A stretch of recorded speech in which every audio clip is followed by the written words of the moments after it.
that when he wants me to do something that I try to fight against, he wakes me up at 3 o'clock every morning and keeps reminding me that I told you to do something. So he told me she ready, and I was like, He said, you're ready.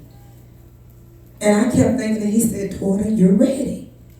And I'm trying to figure out, God, what is it that I'm ready for? He said, you're ready to go out and reach the women that was prophesied upon your life. He said, you're ready. So that's how She Ready came into fruition, is because God told me that it's time for you to launch out and to help broken women, because we as women, we know how to walk in hurt. We know how to walk in pain. We know how to walk in disappointment. We know how to walk in so much stuff and still look normal. That's the normal for women. We go through so many different things where people on the outside really don't know what you're going through, because we know how to put that mask on. And we wear a lot of different masks. And that's why the title of this conference tonight is Take Off Your Mask and Put On Your Crown. Because every woman, every mother, we don't wear a lot of masks. And I think the first mask that we've ever worn is when we got to feed those kids and we don't know how it's going to happen. We put on a mask and those kids will walk in the room and they'll say, Mama, what's wrong? You be like, nothing, I'm all right. Knowing that you done put that mask on, knowing that you trying to figure out where the next meal coming from. God, I don't know what's going to happen next or how this is going to come together, but I trust you. And kids can walk in and we'll be like, well, I'm good. I'm good, baby, I'm good. And we wear it so well that we convince ourselves that we're really good when we're really not. Amen. So when God told me, He said, daughter, it's time. It's time for you to go out and let women know that it's okay to not be okay. But when you're not okay, make sure you're surrounded by people who are okay. That's right. I'm going to say that again because I don't want to. It's okay to not be okay when you're surrounded by people that are okay. Amen. Because when you're surrounded by people that are okay, they're not going to let you fail. They're not going to let you fail. They're not going to let you fall. If they got $2, they're going to say, hey, I got $2. We're going to feed 2 families off of $2. That's right. But when we are not okay and we're by ourselves, that's when it's a problem. I'm going to go and I'm going to share, because She Ready is launched. It's not a second chance thing. It's let me see. Because many people have their own ministries. So you say, I can't deal with that because I got my own church. Because that's how I see things. So I don't want to make it like it's just a church thing. I got my own church, But She Ready also is to get women together to know that it's okay to not be okay. Right. Because it's going to be a time when I'm not going to be okay and you're going to be okay. You're going to have to help me through this thing. Amen. So I just, many people, they don't want to support things because they feel like, and I already got my church. And that's why we tried to make it where it was not on anybody's church night, because I don't believe in taking people from their own church to fellowship and do other things, because when it comes to our ministry, I don't believe in letting our leaders go out and fellowship somewhere else and leave our house uncovered. That's right. So She Ready is women that are letting other women know it's okay to not be okay. So I'm okay today, so I got you. I think that's the easiest way to put it. So I want you to look at your neighbor and say, neighbor, I'm okay. I'm okay. Neighbor, I'm okay. I'm okay. Because many times when we're not okay, we don't want to tell people because we don't want to be judged. I'm going to go a little bit in the Word, because everything I do is based around the Word of God. And before we leave, and again, I hate that a lot of people that don't go to the ministry don't understand about timing, because many people don't work today, so we're going to be in here, we're going to be out of here. By the time they come, we're going to be done prayed and everybody going to be going home. And that's how we're going to do it. But one thing there's a few things that I do want to bring out before I read the Word of God. My pastor has a very keen gift and a very strong deliverance for women who have been molested. And a lot of times we wear that mask of molestation and we don't know how to come back or find ourselves because we walk in that hurt and we feel like it's something that we can never recover from. So anybody that comes in the house, if you know them or, and I'll try to, hopefully we can make this announcement again. Anybody that is dealing with a situation of being molested, we're going to have Pastor to pray for them. Also, I have a woman of God, she real slow, y'all. She real slow and she always late and she'll probably walk in just in time to pray. But one thing about it, she living right. So we're going to go ahead and she's going to pray for women that are depressed. My God. And I'm going to tell you a little bit about her. She used to work for me when I worked for the state at the Juvenile Detention Center. She worked for me, and one day I got a phone call at work, and they had asked for her. So one of my staff, they had called me, and they said, well, I got somebody on the phone saying that they need Miss Campbell. And I said, well, just put them on hold. I'll get them in my office. And when I went and took the phone call, the detective said that they needed to talk to her. And I was like, well, I can't give you any information. And she said, well, I'm detective such and such. And she gave me her ID number. She said, ma'am, you can call the sheriff office back and verify that I am a detective, but I really need to speak with Miss Campbell. So once I went through and she said, and I said, well, what's the problem, ma'am? Well, her house had exploded and 2 of her kids were inside.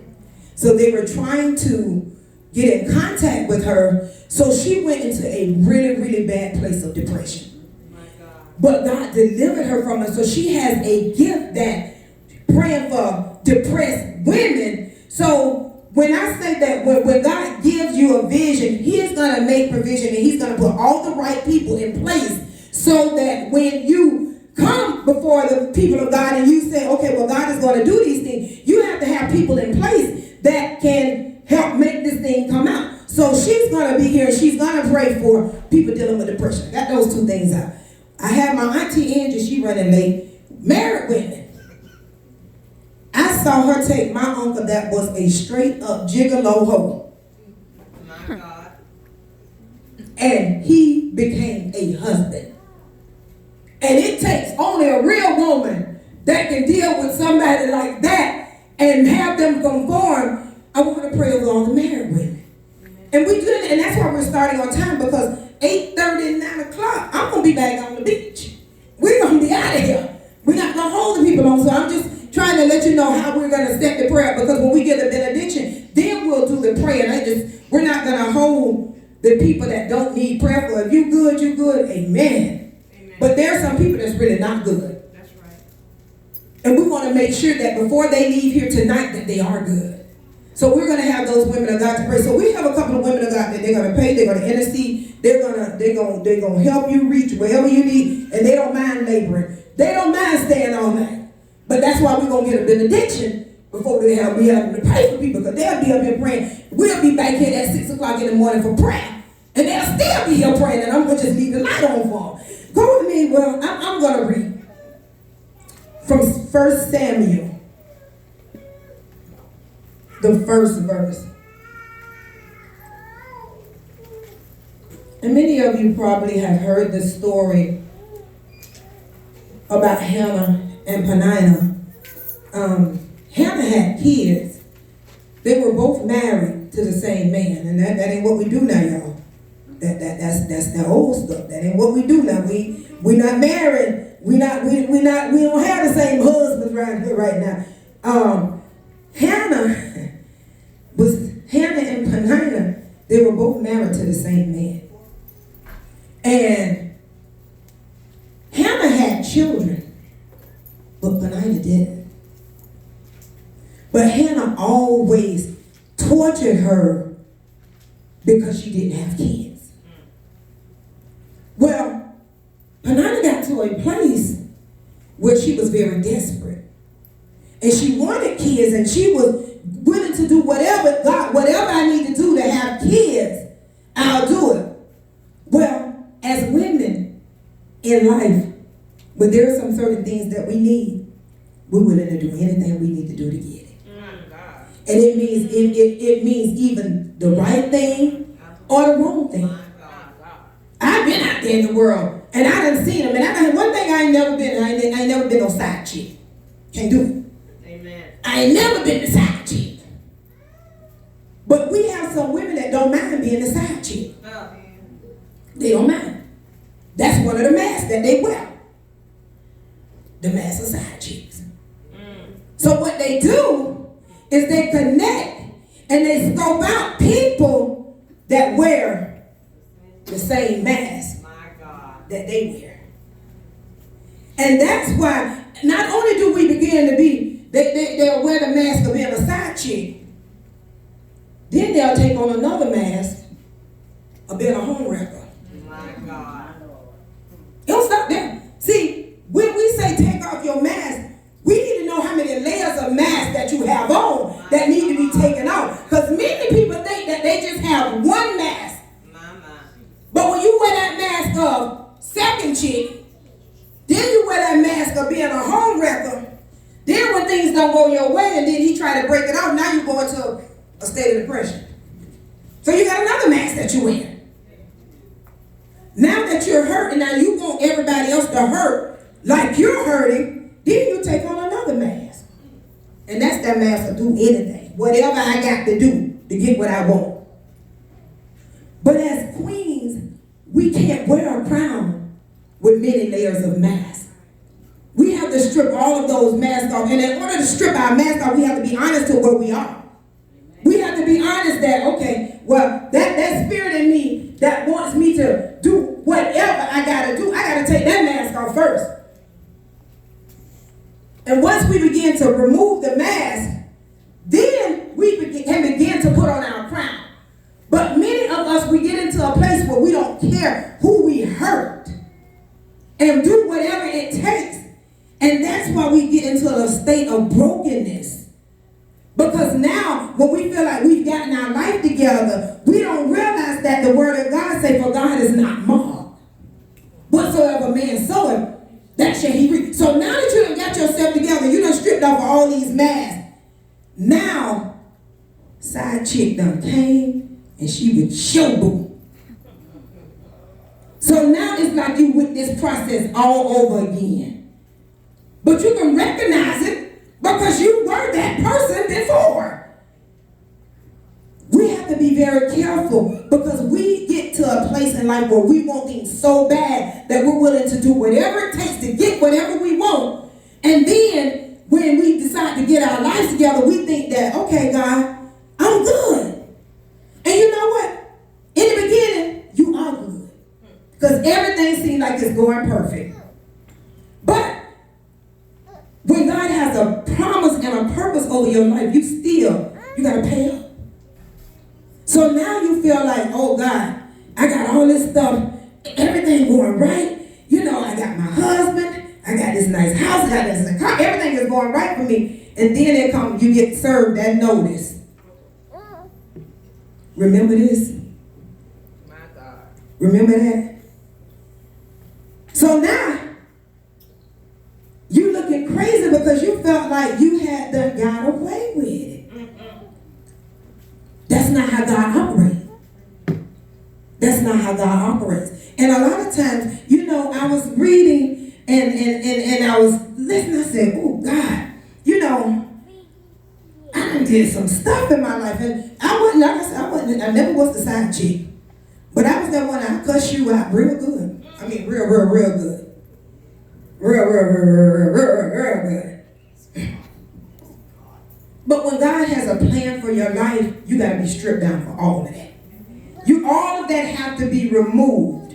All of that, and then when we connect with people, we connect with people that have like spirits. We connect. People can identify what you are because they have that same spirit. So if you ever notice that it's a whole lot of people together, all of them nasty. Yeah, you're right. Because that spirit that's in them is drawing it to them. Or when you get all of them hoes, you know, well, all of them hoes, but that's that spirit that's in them. And then we get connected with these people and we know that they carry the same characteristics of us. Now we mad because now they saying, they jealous of me. Well, when you're not delivered from all that of stuff, that's what normally happens. That's what normally happens. The enemy used the things that we thought that we got away with. He uses them against us. Now, many times we tell the devil what we like, how we like it, how we want it. Ooh, I like them fine, dark skin, chocolate, bow-legged. And the devil hear all that we ask for, and he serve it up to us. That's right. And then we call it a blessing from God. But when you tell the devil all that you like, he's going to make sure he give it to you because he wants you. So he's going to give you everything that you ask for. And it seems like in life, we look at when you come on God's side and you on the inside looking out, it look like the people of the world are winning. Amen. You be like, my God, they doing all this and they doing all, they got this, they doing this. And it's like, well, God, your word say that you going to supply our every need, and God, you will give us our heart's desire. And he said, he'll tell us, daughter, what they have is what is going to kill them. So I can't give you the stuff that they have because this destruction that is attached to what they're asking for. So we have to be in a place that when God don't give us things that we ask for, it's not because he's saying no. It's because it has a noose at the end of it and it's going to have us hanging from a tree or a bridge somewhere. But we don't see it and we think God is ignoring us and that God is not really hearing our request. But he's saying, no, daughter, I got something better for you. I got something that's not attached to the end of it. See, we get so caught up in things and wanting what we want when we want it. That's us, women. We want what we want when we want it. Let that joker come home late. And then let that phone just go to voicemail.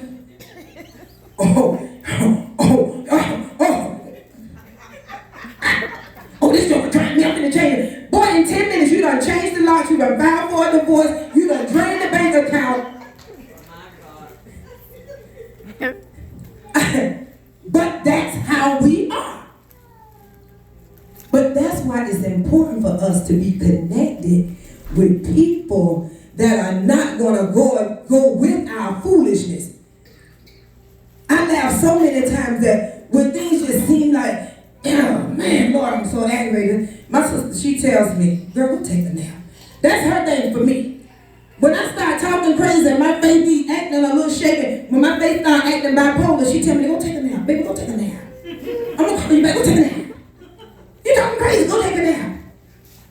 But broken people going to jump in and they going to keep you broken because they going to agree with everything that you say. They're not going to correct you. They're going to keep you more broken. And that's why it's important to make sure that the people that we're connected to be delivered from brokenness. Because hurting people, all they care about is seeing somebody else that's hurt. I don't care who you are. I just need you to hurt. I need you to feel this pain. I don't care if it's his wife. I don't care if it's his children. I don't care if it's his mama. Because I don't like this mama no way. Most of y'all don't like y'all mother-in-laws. Come down. Don't put me out the check. It's my church, right? Y'all can't. Most of y'all don't like y'all mother-in-laws. And your sister-in-laws either. You can be truthful. See, that's why I love African-American women. Y'all are the truth. You gotta make that sense. And when you have to be transparent. You have to be transparent because at one point, well, that's next time. That's next time. But we get to a place where we break people because of what we feel about others. I had a few things that God had given me, and one thing he did tell me, he said, God, remind the women, don't let everybody be privy to be in their personal space. My God. He said, remind the people that don't be so in a place where everybody can be connected, where everybody have open access to you. Because people will prey on you, and when they feel like you have gotten to that place that they're fighting to get to, that they want to bring you back. So they sit and they pray on you. But you have to learn how to tell people, baby, I don't let everybody in that space right there. And it's okay. It's okay. When you have a call on your life and when God has purpose for you, one of the most quietest places is you're going to be is alone. When you have a call on your life, when God has purpose for you, you are going to spend a lot of time alone.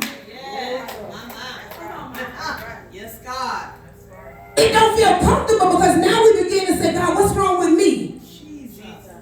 And we don't listen because God's saying, there's nothing wrong with you, daughter. God, why do you keep walking away from me? And he said, ain't nothing wrong with you. God, why I can't keep no friends?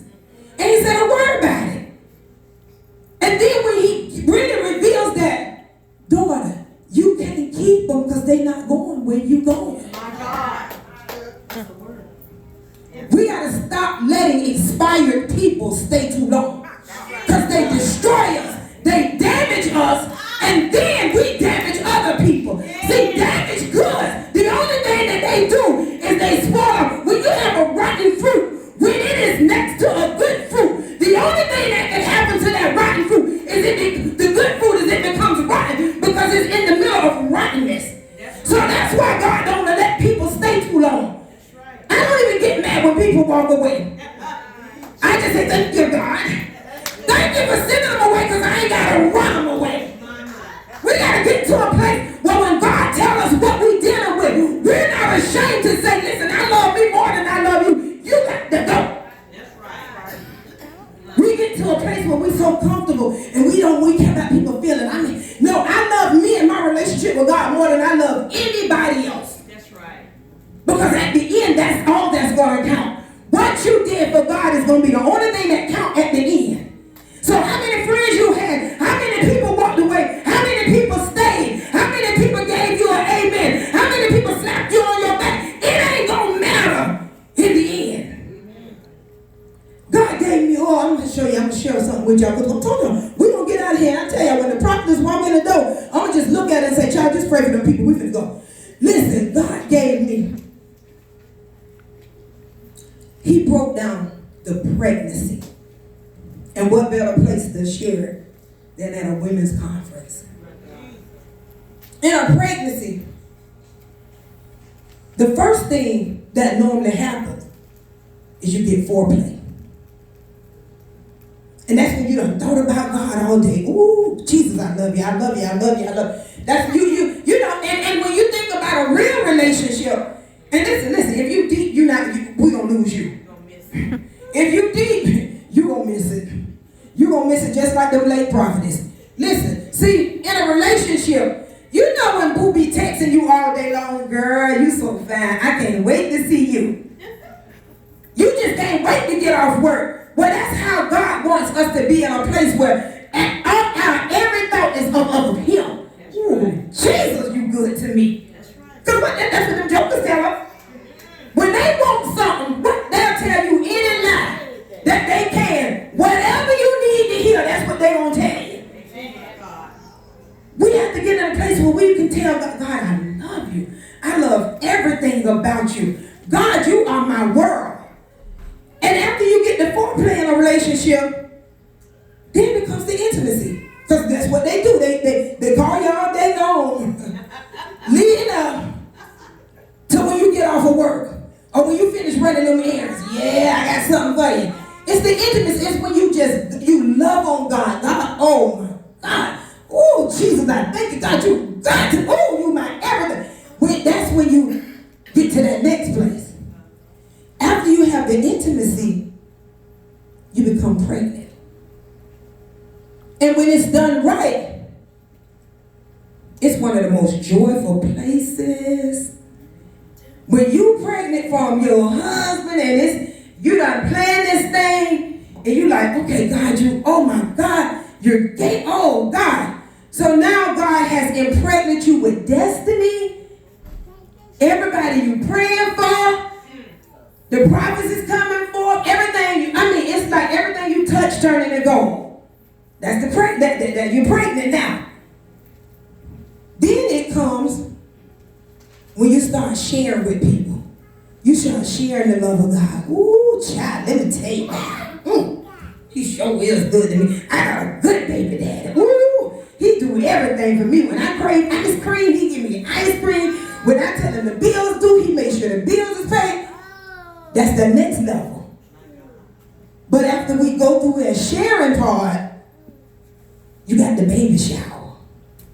Everybody showering you. Oh, I'm so glad you done changed. Oh, I remember you when you was this. Oh, you done God done used you. God using you. You know, everything looks good. Now you got them contractions. And when you was in that time of sharing, you, oh my God, everything was good. But now that these contractions coming, trials whooping your butt. My God. Them trials beating your behind. It's like you saying, God, how could something so good turn out to be this place now? How could something that has been so good for 9 months hurt me this bad? That's right. I lost some people. Amen. And anybody with children, they understand. You go through them 9 months, you know you get a little kid and you, look, my stomach moving. You see the baby moving. You happy.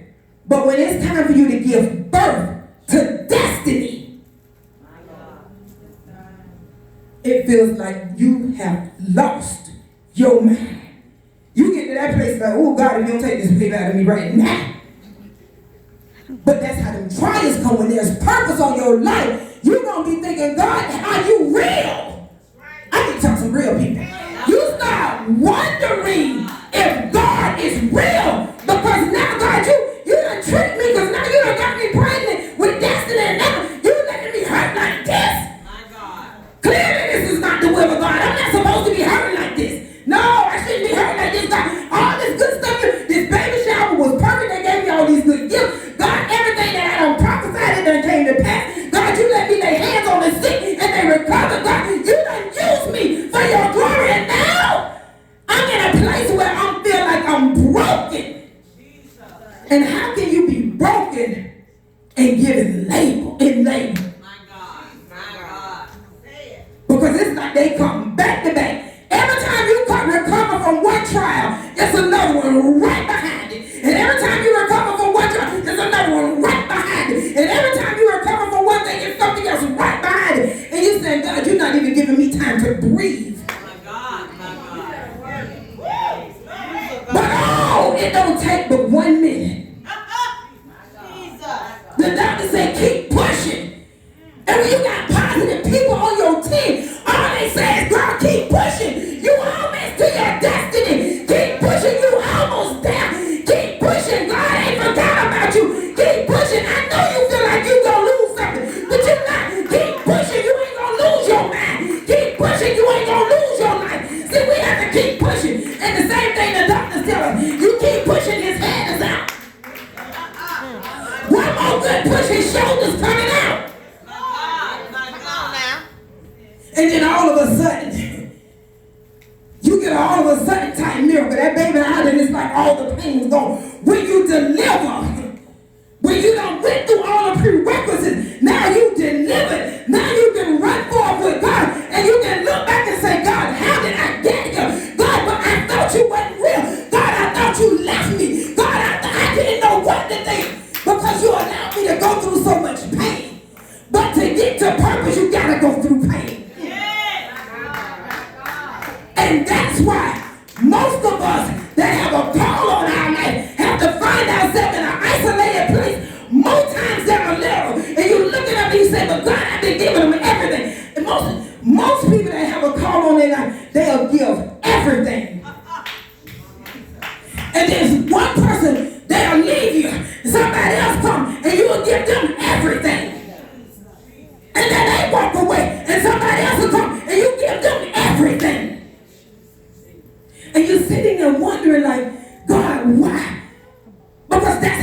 God made us, I'm going to give you more because I need you to keep birthing women. I need you to keep birthing. I need you to keep getting women impregnated. I need you to keep getting people impregnated. I need you to help them get impregnated with destiny. So that's why people will come. Some going to stay because they're going to accept the call. But many going to leave. Because see, people will look at you and they want your life. But when them contractions start coming, they be like, oh, hell no. Oh, no. But from the outside looking in, see, we can be broken and still pay the mortgage. We can be broken and still cook dinner. We can be broken and still say, honey, are you okay? We can be broken and still get up and go to work. We can be broken and we'll still operate like we're normal.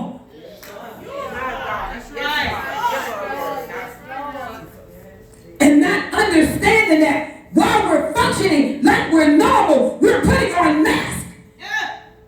And we're putting on new masks. And we're putting on new masks. And we keep putting on masks. And we don't understand why. When God said, baby, come on. I got to strip you of all of this now. And one of the most hardest places to be is broken. Broken down.